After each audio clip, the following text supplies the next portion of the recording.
TV7 Israel News is made possible thanks to your generous donations. Shalom and good evening. This is TV7 Israel News broadcast to you from Jerusalem. And in today's top stories, Israeli President Isaac Herzog hosts working teams representing their respective factions of the coalition and the opposition as part of efforts to reach broad agreement on reforming Israel's judiciary. U.S. President Joe Biden calls on Prime Minister Benjamin Netanyahu to compromise in matters related to Israel's judicial reform. Israeli Foreign Minister Eli Cohen hosts Azerbaijani Foreign Minister Jeyhun Bayramov in Jerusalem as Baku is set to inaugurate its embassy in Israel. Israeli President Isaac Herzog is hosting working teams representing the respective political factions of the country's coalition and the opposition as part of efforts to reach a framework for broad agreement on reforming Jerusalem's judiciary. Following Prime Minister Benjamin Netanyahu's decision to postpone the legislative process that underpinned his government's proposed reform to the judiciary, a move welcomed by the major factions in the opposition, President Herzog immediately facilitated subsequent meetings at his residence in Jerusalem, which, according to a statement, was conducted in a positive spirit. Meanwhile, Prime Minister Benjamin Netanyahu addressed a celebratory event ahead of the Passover holiday for employees of his office in Jerusalem, during which he re-emphasized his commitment to overcome the domestic argument over the contents of the judicial reform. חשוב, אנחנו נתגבר עליו. אתם הולכים לחג הפסח, בערב סדר, תשבו עם המשפחות, יכולים לריב קצת, לא יותר מדי. תגיעו להסכמות, זה היעד שלנו, להגיע להסכמות, גם בתוככם, בתוכנו.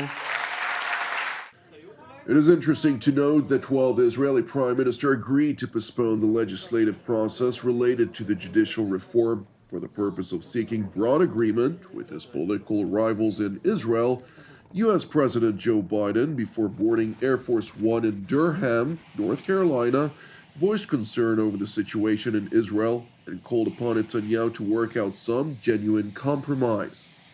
Like many strong supporters of Israel, I'm very concerned. And I'm concerned that they get this straight.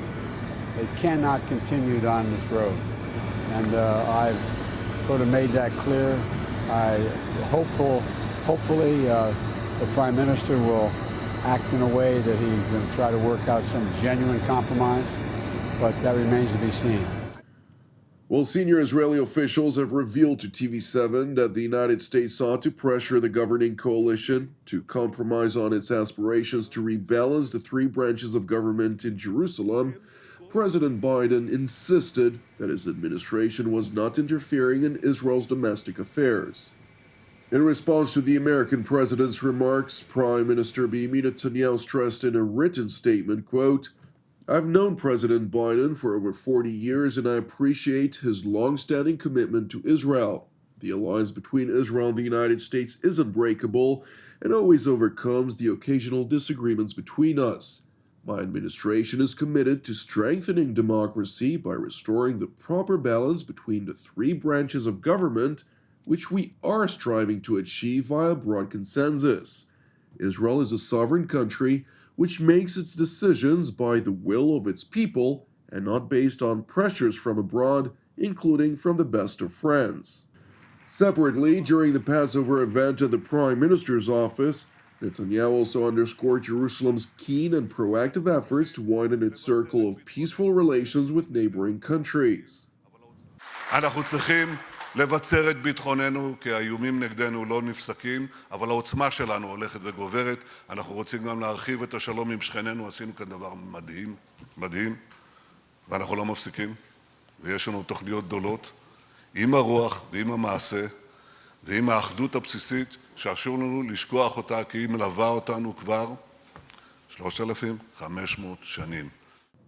While efforts to widen Jerusalem's circle of peace are ongoing behind closed doors with Washington's assistance among others, a historic occasion occurred today when Azerbaijani Foreign Minister Jeyhun Bayramov arrived into the Jewish state ahead of an official ceremony to inaugurate Azerbaijan's embassy in Israel, a move warmly welcomed by the Jerusalem government.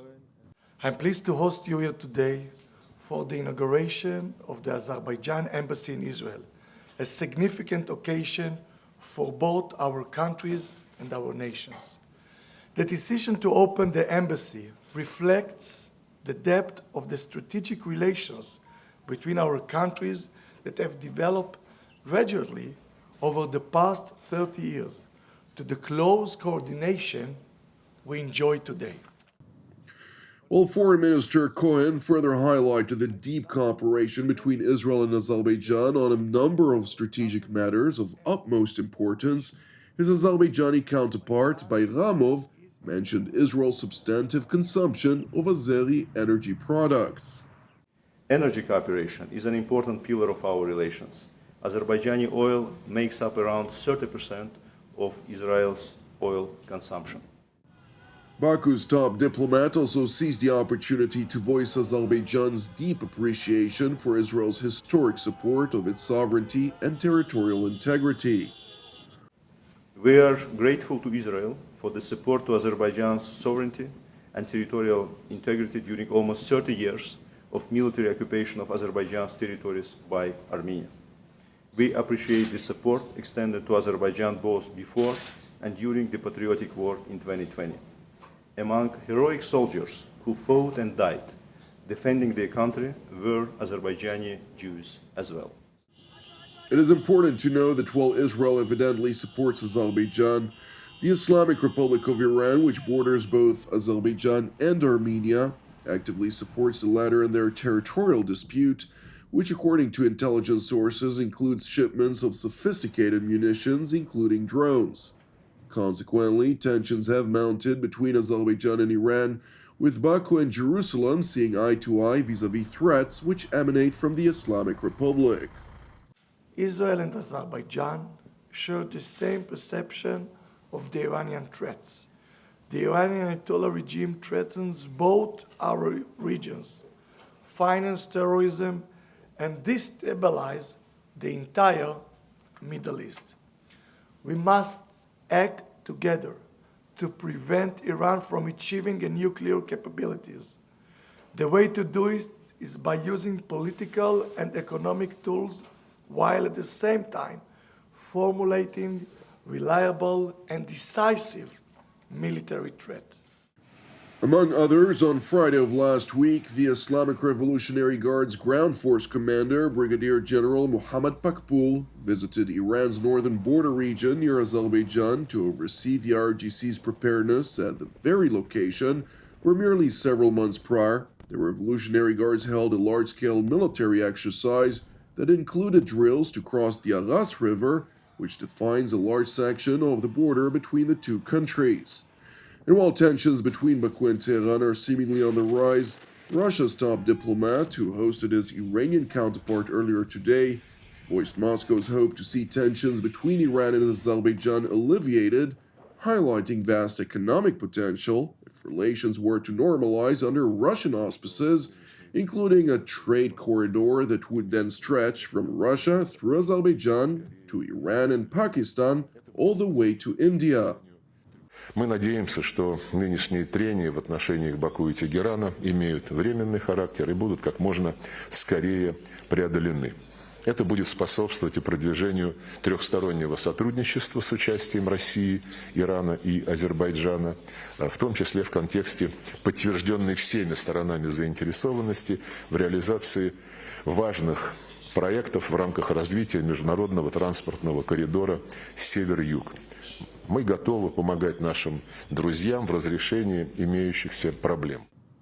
It is important to know that oil-rich Azerbaijan, which is geostrategically situated, has also been singled out by European powers as a potential alternative energy source following the fallout with Russia over the war in Ukraine. Among others, German Chancellor Olaf Scholz, who hosted Azerbaijani President Ilham Aliyev in Berlin earlier this month, highlighted the significance of deepening relations with Baku. Aserbaidschan ist für Deutschland und die Europäische Union ein Partner von wachsender Bedeutung. Und das Land hat das Potenzial, einen wichtigen Beitrag zur Diversifizierung der deutschen und europäischen Energieversorgung zu leisten. Wenn es um Öl und Gas geht zum Beispiel, aber auch wenn es um den Ausbau der erneuerbaren Energien im Land selber geht und die Exportmöglichkeiten, die daraus resultieren. Və təbii ki, uzun müddətli kontraktlar imzalanmalıdır. Çünki biz yaxşı bilirik ki, Avropada yaşıl keçidə deməli meyllər çox yüksəkdir və biz uzun müddətli kontraktlarda maraqlıyıq və ümid edirəm ki, biz bu məsələləri bir-biri ilə uzlaşdıra bilərik. Və eyni zamanda Azərbaycana bərpa olunan enerji növlərinə qoyulan sərmayə eyni zamanda hal-hazırda elektrik enerjisinin istehsalına sərf olunan təbii qaz da Avropaya ixrac edilə bilər və beləliklə gələcəkdə bizim nəzərdə tutduğumuzdan daha böyük rəqəmlə bizim ixracatımız ölçülə.